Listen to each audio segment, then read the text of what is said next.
G'day. Here's something a little interesting for the people that don't always get to see an engine pulled down. These happen to be the main bearings out of my engine before I turn it into a race car.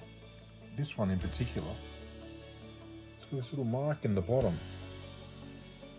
I remember when I started building engines, TAFE teacher happened to mention, make sure there's nothing behind the bearing shell when you install them.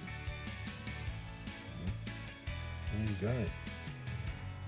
Little piece of lead from the original bearing. This engine was a standard engine, about 100,000 kilometres. You can see it's just worn through into the copper. The rest of the bearings are all great.